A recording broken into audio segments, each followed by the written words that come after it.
Now, UK trade with the EU faces significant disruption.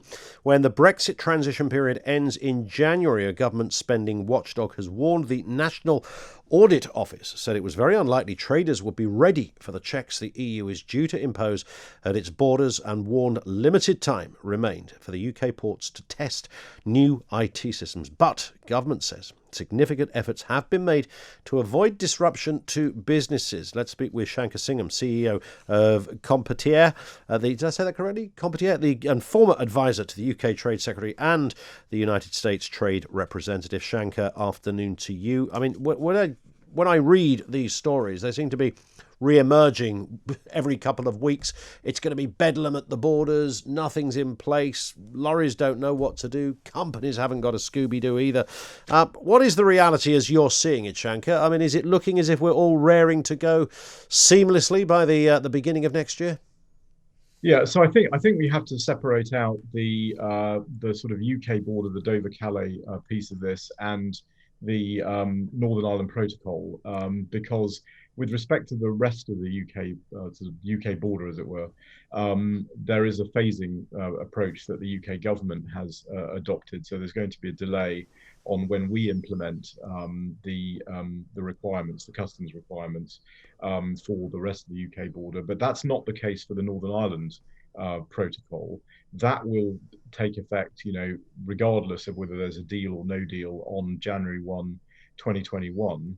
And the process there, where there's no time contingency, it is really important that traders do get specifically ready. I mean, they need to get ready for all of their trade with the EU, but specifically on the Northern Ireland piece of this, they must get ready. And that's why the government set up this Trader Support Service for doing customs declarations, GB to NI. And it's absolutely critical that businesses register with the Trader Support Service so that the vehicle for doing customs declarations can be achieved. I know many people have said, certainly haulage areas have suggested that despite the government's best efforts, and the governments have said, oh, look, it's all online, ready to go, when they've gone there, they've been left wanting and felt that the information wasn't there. The portals on the websites didn't work, etc. What's your information on that, Shanker? Well, I think, and I'll give you now, the portal is tradersupportservice.co.uk, and anyone can go and register on that right now. And I would strongly urge people to do that, because if the Trader Support Service doesn't have visibility over who the trader is, it's going to be very difficult for the Trader Support Service to raise the customs declarations, or impossible for the Trader Support Service to raise the customs declarations that need to be raised. And it is a free to use service. So the government, recognizing that we're going to be imposing requirements on people who trade within our own customs territory, within the UK. They're going to have obligations that they didn't have before, and therefore recognizing that, the government has put in this free to use service. But at the end of the day, people have to actually register for it. It's not a magic service. It can't just invent the data that it needs to do the registrations. So you do need to register for them. My perspective on these things is, I mean, there are always teething troubles and so forth, with any system that you have. But with respect to the most urgent contingency for traders, which is the Northern Ireland piece of their trade, that's up and running. That's ready to go and ready to be used, and it's crucial that people take advantage of it. I suppose what everybody wants to avoid is this idea that there's going to be massive queues down the M20, the M2. Kent will be gridlocked, the arterial roads will be affected, rubbish won't be able to be collected because of that, people can't bury their dead, life breaks down as we know. It sounds like COVID-19 at the moment, doesn't it? Are you sensing in any way, Shanker, that we can avoid all of those doomsday scenarios?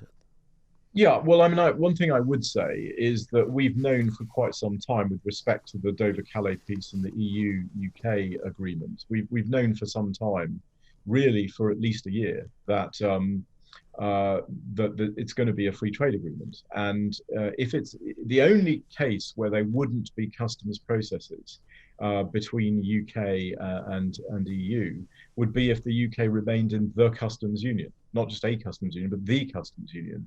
In all other cases, there would be some sort of customs process, and the intensity would vary depending on what the relationship is.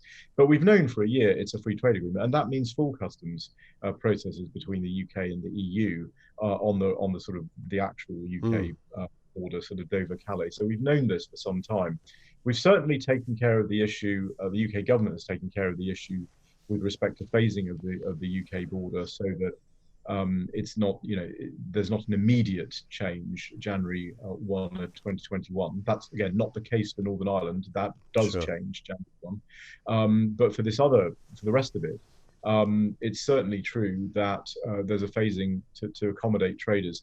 But that phasing is not occurring on the EU side. You've got to be ready for the EU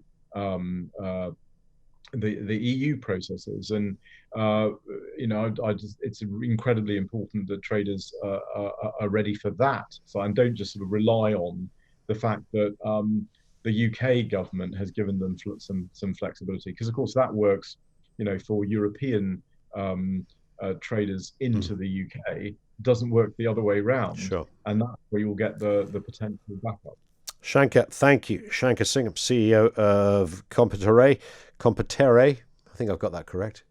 Competere. There you go. Competere. Former advisor to the UK Trade Secretary and the United States Trade Representative too.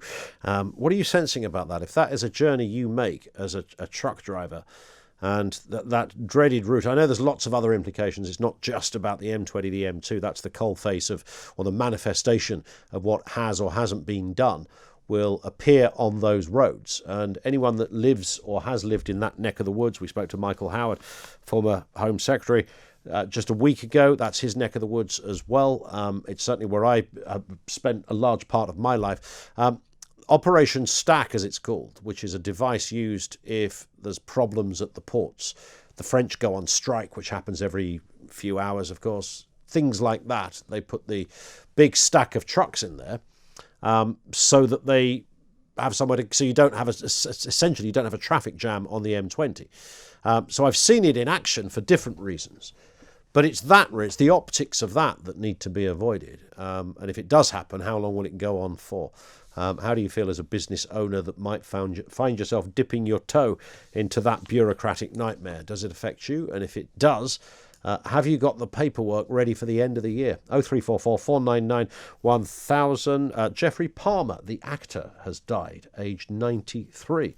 I've just heard as well. Geoffrey Palmer was known for a whole bunch of things. Butterflies, I think, was probably the most famous of his kind of sitcom career.